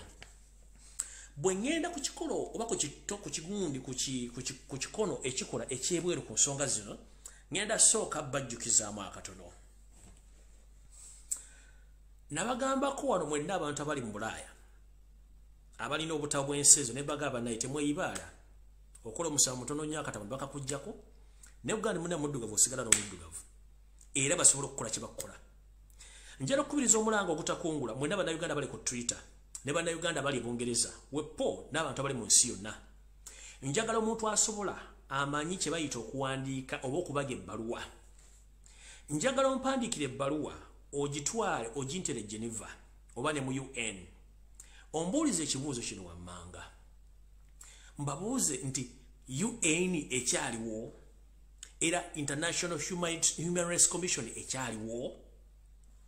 Obabuuze ebibuuzo ebyo ng'obeesinga ku kintu gavumenti ya Bungereza kye yakoze ekimenya amateeka. Kimenya amateeka kitya? Gavumenti ya Bungereza yagambye bweti kubanga kuleeta wali bulungi nnyo yagambye nti okutandika n'omwezi ogwa January ogw'omwaka guno baasalawo bo ne gavumenti nti buli munoonyi w'obuddamu yenna ayingira eggwanga lya Bungereza kobenga oli muddugavu kobenga oli mweru n'oliyingiramu mbukyamu ng'osaba obuddamu munnange bakkiriziganya ne gavumenti y'e Rwanda nti bagenda kukwata bakutikko kujja Bungereza bakuteeka e Rwanda gye bakutandika okusunsuliramu okubanga ofuna obuddamu bw'oyagala naye nga tebakyasobola bakkiriza kubeera mu ggwanga lya Bungereza. Ekintu kino kimenya amateeka ga Geneva Convention ne human rights olw'ensonga nti omuntu bw'ava gy'avudde n'agenda n'agwa mu ggwanga lya Bungereza oba eggwanga lyonna kitegeeza nti gy'avudde kiriyo kyokya. Naalongo waddukira mu loogi ng'awonyera gwe kitwala embeerere kikutwala mu loogi kiki awo wali okukulira n'okukomba essowaani. Kitegeeza nti bano nabagamba dda nti abagulumeero balina entegeera yaabwe nnyo okufa abaddugavu. Kyovula nti omugenzi Bob Marley yakugamba atamanyi gy'ava tamanyi gy'alaga. N'akugamba muteekeddwa okumanya wa gye mwava n'okumanya kye mulina okubeera. Ekyo nakyo omanyi bw'otuwuliriza ennyimba zino mwe abantu abasinga obungi temumanyi kye bayita music oba ennyimba ddagala abayimbi basawo. Naye lw'okuba nti bannayuganda abayimbi tebakimanyi nti abayimbi basawo oba wasoma tewasoma you a doctor. Not a medical doctor, but a musical doctor. Wasobola okuyimba oluyimba lujjanjaba omutwe gw'omuntu ne gukakkanya ebirowoozo ne gukakkanya stress ne gukakkanya depression wa mwannyinazi Shanita Namumbe gwe tuyita alime yamuyita depression. Okitega music ekyo alina okukola. So abayimbi muli basawo, abayimbi muli basomesa, abayimbi mujjanjaba abantu. Kati omugenzi Bob Marley, omugenzi Lucky Dube, bwe baali bayimba ennyimba zaabwe ezizaalege baateekanga mu message. Mugende muwulize oluyimba lw'omugenzi gwe bayita Lucky Dube bayita War and Crimes, ojja kuwulira message. Mugende muwulire ennyimba za Bob Marley mujja kuwulira message ebategeeza kiki muli. Mulina okumanya wa gye mwava, kibalimi okutegeera. Olw'okuba na passport yo y'Abadaaki, ntambula nzunga ne Mudaaki, there is no black Dutch. There is no black British and there is no black American. It's just babateeka wakagalubindi bakabateeka obati. Bewa tebateeka wakagalubindi obati.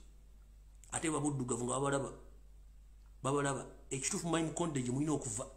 Yensonga lwaki ndi wano ndeekaana mukiwulira. Kubanga manyi gye ndina okuba. I know where I belong. Mukitegeera. So omusajja ono message gye yakoze njagala omuntu awandiika mu challenging abasajja bano. Geneva Convention ne International Human Rights tezikkiriza nsi kudda ne munatiko okukola kye tuyita camp ne muzitwala mu nsi za Africa. One, ensi gye bakkiriziganyiriza ya Rwanda mu 1994 gye buvudde katono yensi eyafiirwamu abantu almost 1.5 million human beings battibwa. 2, ensi ne-creating entalo mu Congo. 3, mukyalimu obugulumbo mu nsi obuli political. Kati okwata otya omuntu oba mwera omuddugavu n'omutwala eyo kubanga singa kyali baddugavu kyandibadde okenti babotole mu continent ya Africa naye n'abeeru. Kitegeeza abakoze ekintu kino ndoza bali wabweru bw'amateeka nze simanyi naye njagadde bategeezako butegeeza kuba I'm less concerned about that but I'm concerned somehow kubanga kino kigenda kubeera opportunity eri bannayuganda mwenna abatafunanga mpapula nga bagenda otandika obbayiga obbakwata babateeke mu kampozi babasindika bazze Rwanda. The biggest number of Ugandans who are seeking asylum in UK, the reason you give to the migration office or to home office that you have political problems at home.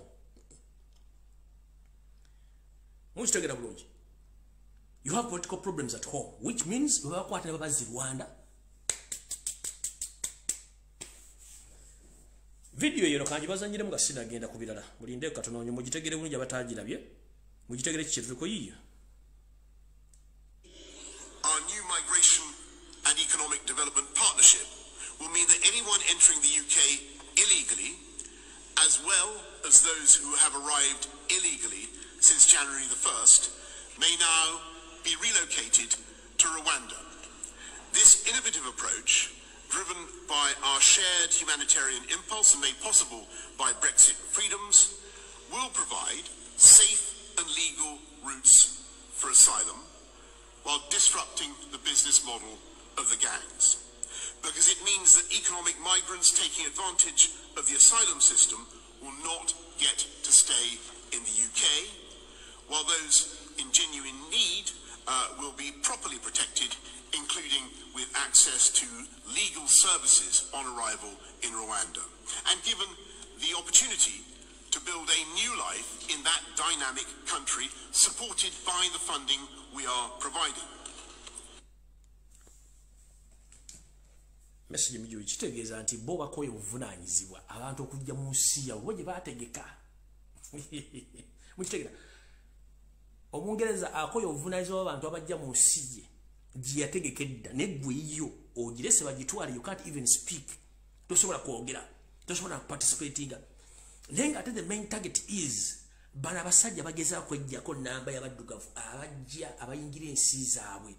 Naye nkujjukizaamu katono, be basajja bambe bakuliyetinga entalo mu Africa ate ne tudduka olw'entalo tujja mu nsi zaabwe nga tunoonya obuddamu. So this world is not fair. Somehow this world is not fair, but we must sit down and we think twice. Wano wensabira n'abakulembeze ba Africa mwena basinga obungi. Africa has each and everything which can make the continent rich, but unfortunately we failed to settle our minds to create opportunities for our people. We just create divisions, and we kill, we kidnap. That's the problem. The human resource which is getting out of Africa, mainly in Uganda, it's just killing the economy, it's just killing the country. We needed to sit down and we settle all our political problems, because the world is becoming smaller day by day. Countries are setting up to protect their citizens against the foreigners. You hope you understand. Kino kidamu nti abakulembeze ba Africa nga continent eyina buli kimu ekyetaagisa okuba nti ekulaakulanya ensi yaayo.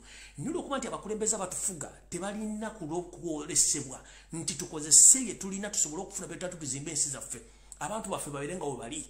Ate bo bagezaako nnyo okwegaggawaza n'okudda ebyobugaggawa ffe waliwo abasajja bagwira okuba nti babitwala tokugaggawaza ensi z'abali. Kati bali bamala okugaggawala ate nga bakola ki? Ate nga bakola ki? Ebintu babizze. Nakanjira kuwa ekyokulabirako. Uganda tulina emmwanyi tuzisindika katale k'ensi yonna nakuba twavuddeyo. Njala ombuulira olunaku olumeka Munnayuganda gw'osanga anywa kaawa. Njala ombuulire Bannayuganda emirundi meka gy'osanga Munnayuganda ng'anywa ekikopo kya kaawa. Emmwanyi ziba waffe. Naye kaawa oyo bamutikka n'amutwala mu nsi z'e Bulaaya n'addanga Nescafe. N'ogenda ku Steers oba ku Cafe Javas bakuguza ekikopo kya kaawa omutwalo gumu n'ekitundu. Emmwanyi ze balima Masaka, ze balima Mityana, ze balima Empigi, ne mmala ne muzituna zigenda ne bazizanga Nescafe, ne bagenda ku kikopo, ne bagenda ku Cafe Javas okunywa kya bamuguza omutwalo gumu n'ekitundu. Akako ekikopo ekikimu. Bannayuganda beka banywa kaawa e Kampala tebaliyo. Tunywa majani. Tetumalina mugaso gwa kaawa. Kaawa alimu ebintu bingi, emmwanyi zirimu ebintu bingi. Mu Uganda tewali kibanyiza kuga nti emmwanyi zirimu kivamu kino na kino na kino. Teri asobola kigamba. Era bye mwagala tujje tubasomese wano ng'ate balina bibasomesa balala nnyo.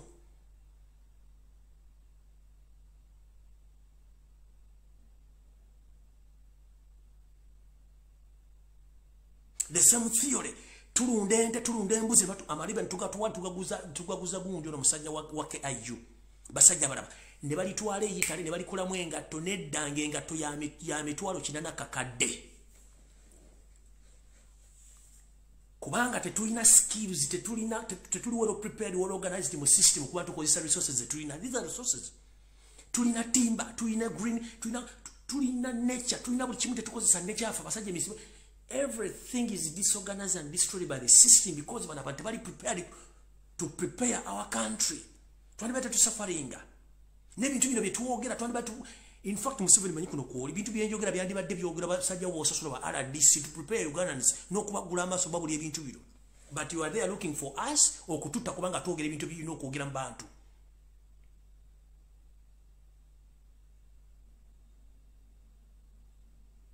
Tubadde mu COVID-19 omusajja najja n'eddagala eriwona COVID mwamutuulako ne factory ne mugijjayo ne mugoba.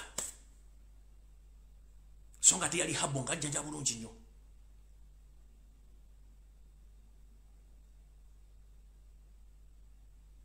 Tulina leke Victoria mulimu empuuta. It's a rare piece eterabika wantu wonna. Si buli nsi erimu empuuta. Kubanga empuuta erimu ennuuni ekola ebintu bingi nnyo mu nsi yonna. Mulina tuuzi ne zitunga abakyala ng'ofunye bagenda cooperating surgery. Ezo wuuzi zitunga abantu. Bazikola mu nnuuni. Ennuuni expensive. Naye empuuta bagijja mu leke Victoria. Ne batunda mu nnuuni n'ennyama yo ne bagitwala ebwe ne tulya fire bamuleetera ku mmotoka ng'ajjawo avaako n'insurance ne batambuza fire yenna mu Uganda. Fire ne tulya mabumba. Nenga bannayuganda basobola okugula empuuta eyo. N'ebikola mu mpuuta tusobola okubikola wano. Naye because abakulembeze abatufuga bafu y'ensonga lwaki bagenda ku kimotoka kya kufuga paka kufiirako. Tugenze mu maaso. Munsonyi mu mwaka okulanda gamu akantu ako mbadde mbayisiza okubategeeza kiki tulina okukola okusinziira ku message omusajja ono gyayisiza Boris Johnson.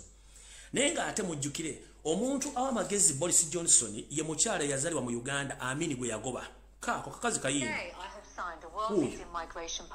Oyo Munnayuganda.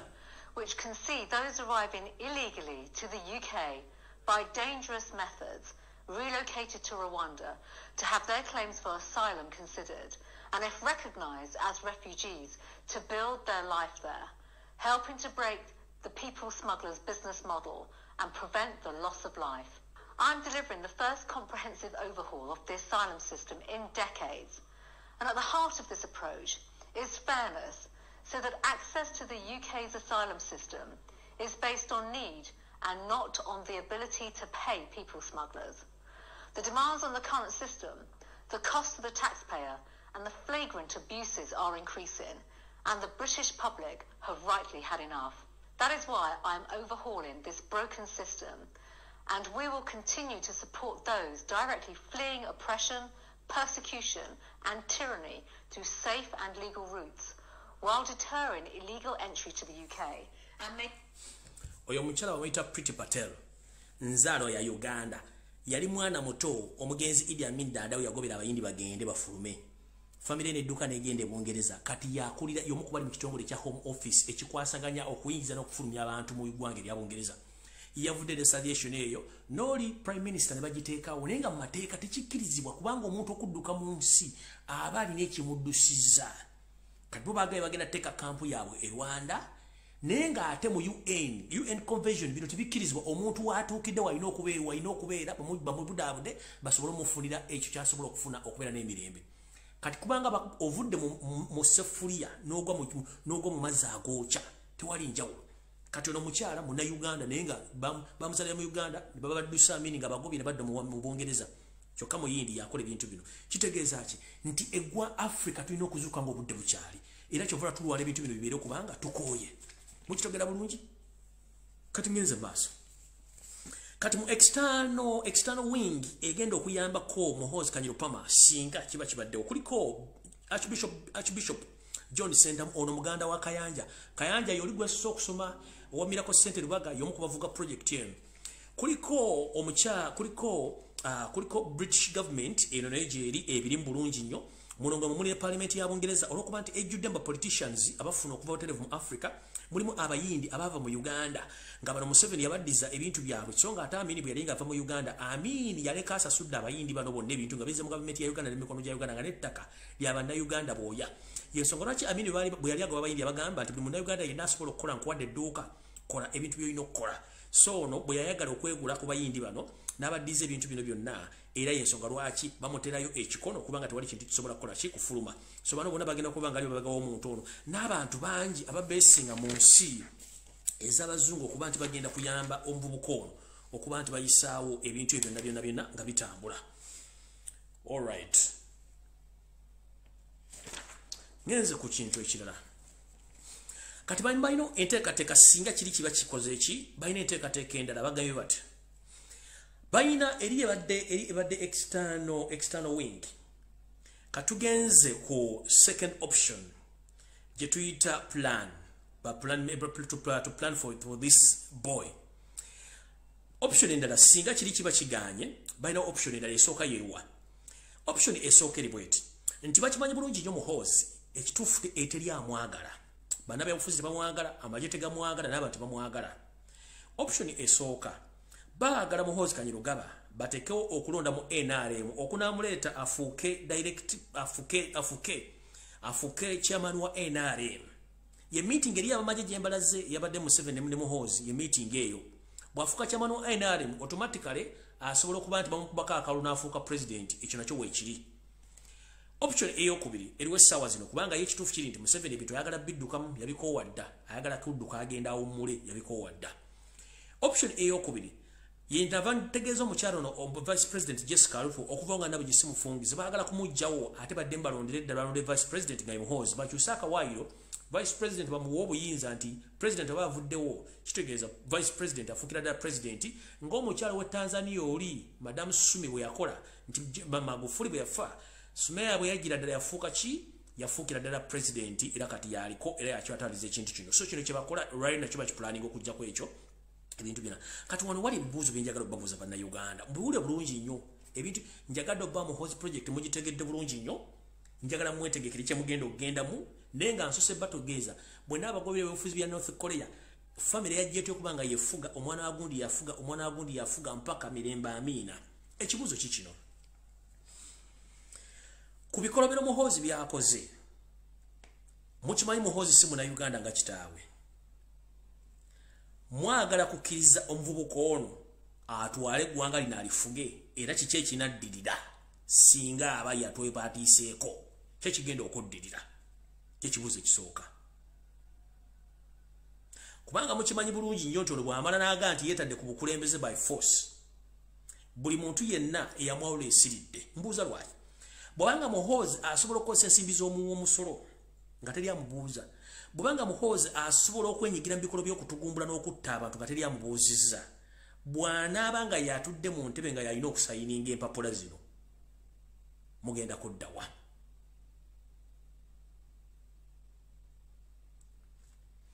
era munnayuganda ki agenda okuba nga alina essuubi mbw agenda kwesimbawo ensonga esooka mu kubaavuwaza oba ensonga gyensembye okubaavuwaza mu master plan ya 50 year yino enteekateeka y'okubaavuwaza n'okubajjako ettaka n'okutwala ebyamwe bye mulina okuba nga mbinda yino land amendment bill gye baleeta empya mwajulidde n'emisolo gye bagenda okuteeka ku ttaka mwajulidde bulungi wallayi mbalayira teri munnayuganda agenda sigaza kikopo kya ttaka kakabe kagaali ka ttaka bwe mutalwana teri munnayuganda agenda sigaza kikopo kya ttaka kakabe kagaali ka ttaka naddala mu Buganda reason being that ettaka bagenda diteekako omusolo nga bwe nabagamba bwe baguteekako already kweguli nga mulina okusasula ettaka lya mu musolo erikolebwako ebintu neritakolebwako bintu musajja mukulu wasikira ettaka acres oba mayiro tekuli activity yo negera mu maaso oli mu diaspora bakuggalidde tosobola kudda Uganda eri bali tutte oli muna Uganda olina ettaka kuliko activities ettaka lino lisasulira omusolo right now twogera essaawa zino business zino zigenda zifuuka monoplus bagenda bazitwala benyini bazeddiza gamba ng'okulima emmwanyi okutunda buli kibagenda bakyeddiza by'olimyeko by'olundyako genda biguzaani angazi kitegeeza in the same period bajja kwefuula nga abataliiwo balaaze amanyi system ya manerenda mu Uganda manerenda akola ssente kyetuyita mpaka myunkuwente revenue nayo bikola akazanyi bagenda kazanya mu Buganda wokka kagenda kubeera katya already waliwo emisolo egy'amayumba egy'abapangisa egy'emisolo weegiri bagitaddewo yagisayininga girina okubeera nga gisoloozebwa obuzibu si bwammwe mu bazisasula wabula obuzibu genda kubeera mu bo bagenda kulira kisinga batuule bati omwezi gumu guyitewo emyezi ebiri giyitewo omwaka guyitewo nga tebazze kusolooza n'omwaka ogwokubiri bajje avwe otule mu station ozanye omweso oli enkoko ozanye buli kimu kiriyo kizanye wayitewo emyaka eki obenji kino kikola ku nyumba ne ku mataka bajje gwani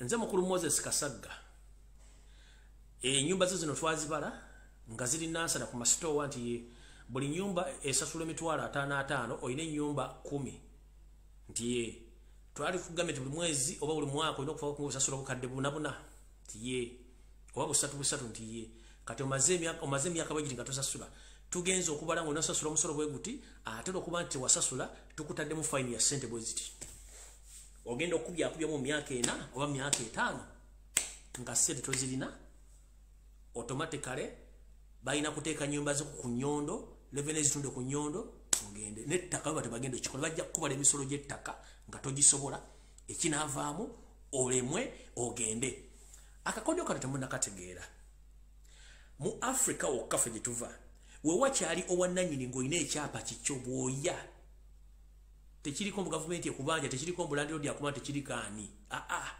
private Maryland title nga kweri yijo kyapa kyo ensi zisinga obungi zonna naddala mu Bulaaya eno mu America teri muntu alina ownership ku ttaka ettaka lyonna lya gavumenti ensi zirimu obwakabaka ettaka lyonna lya bwakabaka ne bw'ozimbawo ennyumba nazimbyewo nenfuna mortgage luweza emyaka 9 mortgage ng'eggwaaku ennyumba yange eddayo ewa nnyini ttaka kati Museveni kyayagala okukwala ettaka mmwe benna ajjewo ebyapa ettaka lifuuke lya gavumenti nga toyina bwannannyini the extent nti ennyumba bwebanga weeryawo ngegenda waliwo project egenda okuyitawo y'oluguudo oba kuyisawo pipe z'amazzi oba ki bagenda kuga mukyala Nalumansi gyebale nti kale nti wano tugenda kuyisawo pipe y'amazzi naye twagala kuyisawo pipe y'amazzi myezi 2 twagadde kutegeeza nti gavumenti erina interest okuwa ssente ove wano kati mukyala Nalumansi nga properties zo zibalamu zakumalako akawumbi kamu kati nga basindika government value ya mubalirizi w'ebintu bya gavumenti emiwendo kiko bitundibwa ne ko bigulibwa nga akugamba nti ennyumba zino okusira batuzira nti tugenda kuwa bukadde 6 naye nga gwe zisipendinga kakawumbi kamu kati mukyala Nalumansi olw'okuba nti wamanya nti amateeka g'amataka gayita ng'otuula nga kale mujooga basajja mmwe mumanyi sente nagijjanze sente y'ekikazi manje nazijja bonga ayima nga bakutunuulira nga badda wali nga bagenda mwezi omulala nga bakusindikira ebbaluwa munnanga twagamba twagala kukolerawo kuyisawo pipe naye tubadde tukomyewo signing empapula zino tugenda kuwa obukadde 6 oba tugenda zitya ku akaunti ogaledda nze sisobola wano nazimba sente zalina nga kankubire looya wange omukubire esimu alolooya olowooza abasajja ba gavumenti simbe bagenda kuyisawo pipe z'amazzi baŋŋamba omwezi ogwedde mbusimbe bampa obukadde 6 nebugana ate wano omwenti nateekawo kawumbi kange kati nkoze ntya munnange looya bakozi ba gavumenti bayaaye agenda kugajjangu ku office jawo empapula ngoja nazo ku office nga looya gamunema etteeka lirisoma bwe riti gavumenti yajjawo amataka yajja ebyapa by'ettaka nti kati ettaka lya gavumenti esobola okukolawo kyeyagala nekusasula nga amaze okukola omuntu nti gavumenti bwetu yakola lwaki tewaŋŋamba nti anti mwene temusoma mawulire omwezi ogwokubiri nga gujja nga bakugamba ssente ozikwata oba ozisanga mu kooti option bakuwa 2 ssente ozikwata oba ozisanga mu kooti oba ku akaunti yo nga nze temumanyira nga bayisa public interest note nga bajja nga basendawo tebakusasudde batuttewo ng'okaaba agajjulujulu gavumenti tebagiruga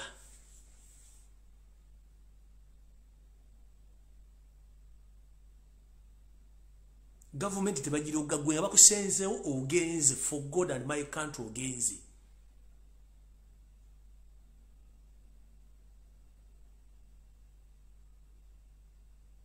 bibintu ebijja naye bigenda kujja olw'okuba mbawulidde history w'abantu bano bo tebaswala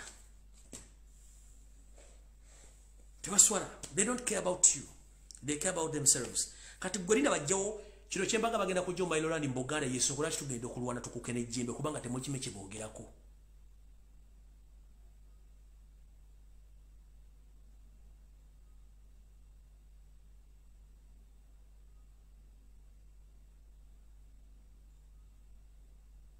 kati omuntu ali wanagamba Lumbuye alimba njala kubuuza be basengula olusanja aligo basasula tebalina ndagaano tebalina byapa be bamenye lusanja tebalina byapa tebalina ndagaano bazina where are they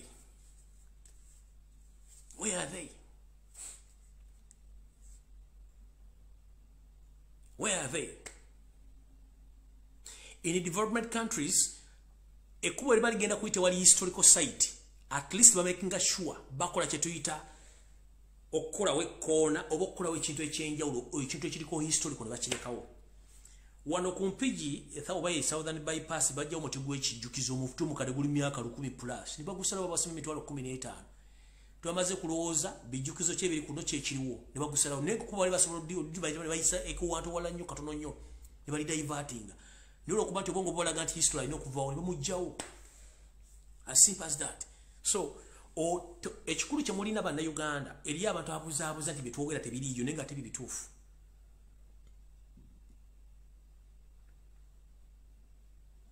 Ekyo mukiwulidde bulungi nnyo, mwetegereze bulungi nnyo, mujja kutegera. Naye this is to remind you nti abantu abali mu government abalina properties bote basasula misolo, emisolo giggwera kugwa omuntu wa wansi. Property rent tiri muntu wa government asasula property rent aliyo. The same as kubasuubuzi. Abantu bonna bali mu government basasula misolo ku revenue wali oba ku customs. They don't pay taxes. It's you. That's why ntuleta container bagamba milioni 3 no gasasula. No sanga musajja nga atunda the same product gyotunda nga gwe ekintu ekina mitwalo 5 kitunda atunda nusu kanana. Reason being just the musolo ebintu bye bijje China bebiyingiza. That's the difference. There are those who pay tax and those who don't pay tax. Most especially the government officials, they don't pay tax. But sue the local person who pays taxes for them. Emirundi mekaji osanga wakana rugunda nga agula amagula matoke. Obanga anywa chai na mu restaurant. Baba no ndaba ne byabufuza bali mu NR. Mulimu okaji wasanga. Ne gwogula sukali, gwogula buli kimu kubanga okigula. Bo sukali bamunya mu office buli kimu. Gosa sulo musolo go basasulira. Chachi yo mundeba n'abantu abali bali anyawo, chachi bagimenyawo, n'enyumba ne bazimenyawo, anigo basasula. Chachi bali bagizizaawo. Tebagizangawo. Ku luguudo lwe katosi mukono nakati bwe bamenya tebasasulanga. Enyumba ze bazimenya n'amataka ne bagatwalawa. Tugenze ku Entebbe Express Highway, waliwo abantu abakyabanje takale enyumba ze bazimenya n'amataka bagatwala tebasasulanga. Northern bypass eri abakyabanje tebasasulanga enyumba ze bazimenya buli kimu bakimenya. Tewali kubasasula.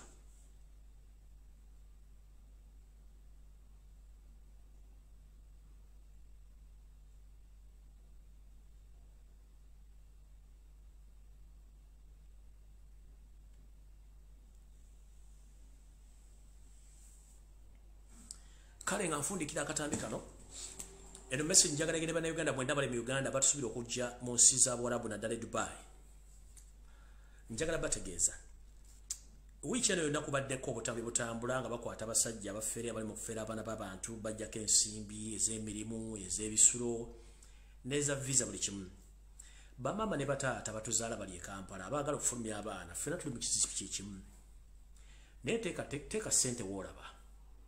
Ate Dubai je mulaba ku mpapula wali nembifaanana ku video si Dubai ng'otuuseeyo ndala nnyo. Listen, parents in Uganda, please be very careful. The Dubai you see on video or you watch on video is not the Dubai which you see physical on ground. There are so many challenges in Dubai. Most especially to the Ugandans who come there seek for jobs. There are different stories on ground. So be very careful with people you are dealing with. There are so many companies which recruits people to take them to Dubai. But there are so many mafias or fake agents. Bazadde baffe baganda baffe batata baffe mwegendereze nnyo ababbi bangi. Naddala bwe kituuka kufuna emirimu naddala mu ggwanga lya Dubai. Atamanyi Dubai ajjamu kubuulyo ojja kutya. Dubai bizimbe nebula enguudo ezitu naye waliwo ekiri ku ground gwe kyotamanyi mu Dubai wali. Kisa kinegula. Gojumanyi nti abaali Dubai basula ne mu gardens mu nnimiro zino. Ennimiro z'e Dubai ziri open ne bw'osobola teri asobola kukubuuza wadde okukwata mu nsawo taliyo. You can sleep there, nobody. Teri asobola kukwatako.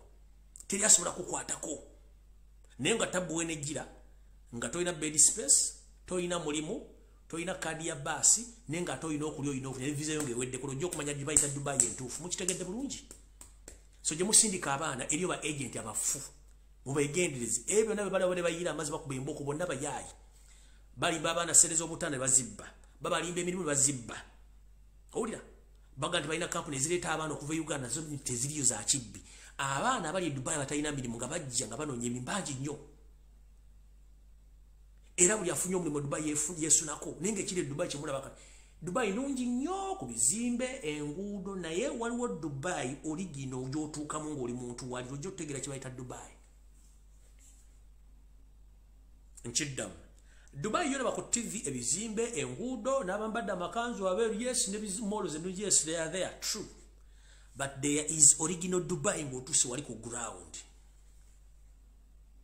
you get to know the real Dubai so mubasindika abaana mu bikampuni by'abafere bangi nnyo nabaga abafere bangi ku Facebook no ku social media abafere bangi nnyo ate namwe bafere mmwe mulekera okubba abaana b'abantu bwe mbate mwena lyakola mu ddemu lyalo mulime ku mataka g'abajjajja mmwe tosobola kubba muno milioni 5 tosobola kubba muno milioni 10 kyokka nga bazewoze batunze ennyumba tuva mu nsi mwaki mubba bannammwe mwebereremu okima kitegeeza okuzaala omwana n'omukuza n'omuweerera omulimu ne gumubula e Kampala notayagala azaalire ku lujja oba wasize ku lujja teri muntu azaala mwana nga ayagala kubeera loosiwa kataliyo nobody taliyo gwe nokera ku makyano ozaala n'oweerera omwana afuna diguli n'azaalira ku lujjalo oba n'awasiza ku lujjalo okyagala ate nga n'abazzukulu gwogenda obbala ne mukazi ne muwala gwogenda omulabi ne mutabani wo teri akyagala kubanga buli muzadde ayagala azaala omwana olumala okukula afune amakaaga afune omulimu akole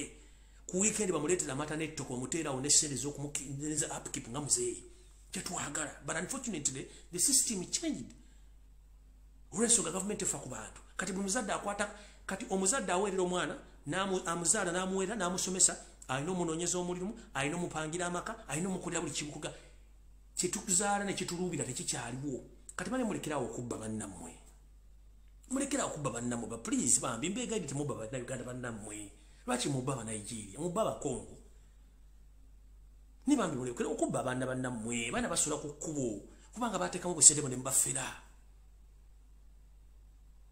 gumaki kitegeeza okubeera ku nsi nga tolinawo wa Luganda ng'omanyi wadde olente boogera Oluganda nga mutasobola kuyamba bwebakula ekiri mu bed space e Dubai gwe ng'omukazi gwe aliko ne musajja munna ng'aliko ne bakulya ekiri e Dubai ojja kutya omusajja omukulu alina amaka alina n'abaana asula mu bed space buno buddeeka bwemulina mu bisenge by'abaana buddeeka busatu neno busatu wabumeka babwasizaamu eri endulu evuga onokwata ensere onabba omugugo n'akola ki kati n'ofuna stress nkyo olina okugenda okukola kati Dubai bwe banabule Dubai kati oyo alina stress talina mulimu sente zimuweddeko eno endulu evuga eno engoma zivuga talina mulimu bibane muwetu gundi yetuuse gundi yesudde mu motoka kubanga mutobujo baamufera baamubba kati bw'atuuka mu bed space n'awulira ebiriyo ne bwe bagogwe eddalo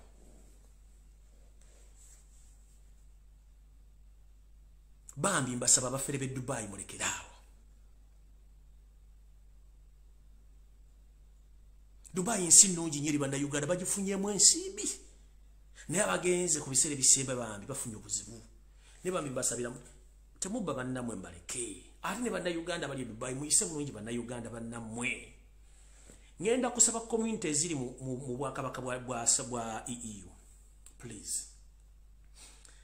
muteekewo system eri suitable eri bannayuganda to the extent nti buli munnayuganda aba alina omulimu nga musobola okuba nga mugumufunira free of charge kubanga gye bavudde wala kino njala kibaga kuba kirina mu experience vunze wano nga nakajja twasanga challenges nyine tuzinogera eddagala wano bwojja wano nga bakuba nti kati waafa economically waafa waliwo inflation but twatuka ekiseera nga buli muntu ajja lwaliro nkya naafuna omulimu free of charge n'agufuna n'abeera n'obulamu ne mubwanguyira namwe ekibanga gye kiri mu kyongereko nezino kampuni ezifudde okubba abantu zezirese ebizinjala mubeere friendly eri bannammwe obava mu north obava mu east obava mukikole nga kyabwerera okufuna tekuggwayo eyafuna miliyoni wiiki ewedde ayagala miliyoni 2 eyafuna miliyoni 5 wiiki ewedde ayagala miliyoni 10 mwezi ogujja sente teziggwayo muyambeko bannammwe buli lw'oyamba omuntu essala nebyakwogerako mu bantu gy'emikisa gy'oyongera okufuna naye buli lw'omubba n'akwogera n'essente bagenda zikubba kutona kyogenda kufunamu egyo tuyita duniya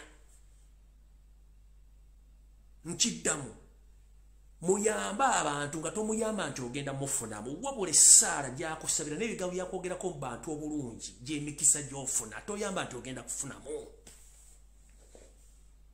kubanga eno edduniya tetukungula tewali go bali bazise na moto katego bazise na nsimbi tewali go bazise na kimuyamba abantu ffe twayamba abantu n'omuyamba n'akuvuma naye ngo okke gudu ali yaterera that solo kyenjagala that solo saagala kunebaza ensi tekwemazaamu yes batukola ebikolobero bingi naye don't care about that linde empeera katuna jana akuwa akukola ekibita kwerabiza katonda tuyamba abantu bannaffe ku byeyo Uganda kituva woocha tebereza omuntu atunze ente yatunze embuzi natukedde ebere bamufera kikyoloza kyagenda okubeeramu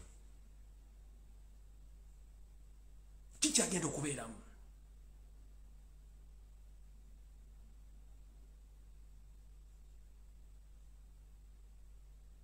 nze I personally nateka system wano wendi ebadde suitable and user friendly muntu yena gyali abaana basasanye bagenze ebibugu ebinjawulo they are good they are well off tulina communication wantene mu Uganda afana alemera wano kubanga tuzisonda sente buli kibuga kyonna netumuzayo e Kampala free of charge nga sente Uganda bazisonze oba tokumanyi bate tokumanyi the moment you hold Ugandan passport we take care of you in each and every problem you face.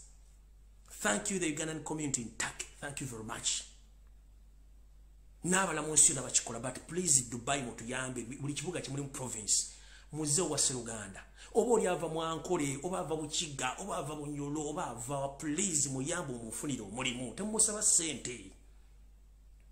We come from different poor families but onyambi olwali but tomorrow zinyinza okuyamba omuntu mulala agenda okuyamba era njala kubaza abantu bakola omulimu ogwo e Dubai gye bali bangi abalina omutima bino gye bali bangi and those abatakikola nga mulooza mu mwatuuka one time tea obudde bugenda kukyukira nga nawe etaaga obuyambi. So people in Dubai behave like mature people, help each other. Money is just numbers. Numbers are counted continuously.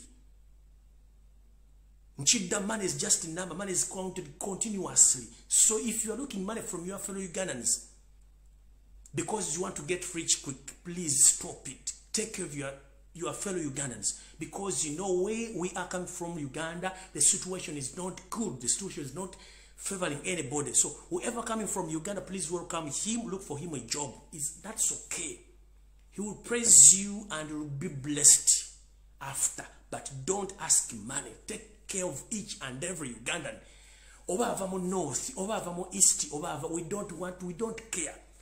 During my leadership regime or during my regime, in fact, in the Yambanganyu Nabantu batali Baganda. Kubanga njagala feeling comfortable in the society. And I did that perfectly. Oba mulugwala nkuyamba n'okusinga omuganda. Oba oli nkuyamba n'okusinga omuganda. Oba oli mucholinga nkuyamba n'okusinga omuganda. That is me. Nayambanga abantu okusifa yabajja ovudde oba oli luddawa. N'abanyola bennyina bayambanga wano kusetulinga bangi nnyo. There are so many. Gwenza okubona bigano ku Facebook mbusimanyi olaba Lumbuye. Ndi birala nnyo.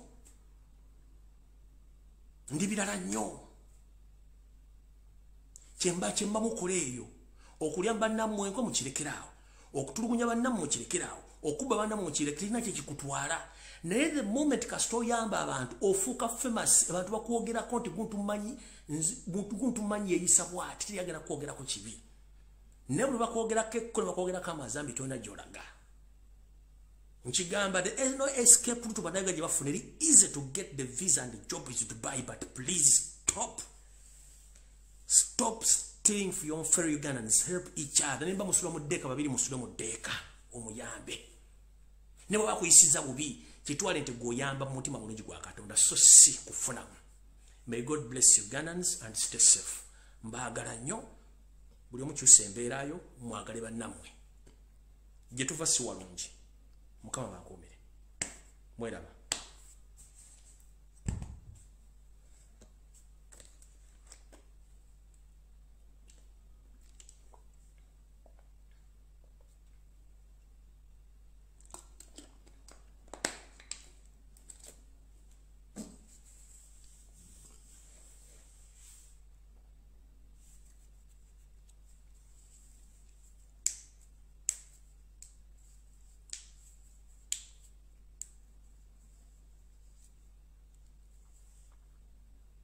Yo, this is Bobby Wine, straight from Uganda.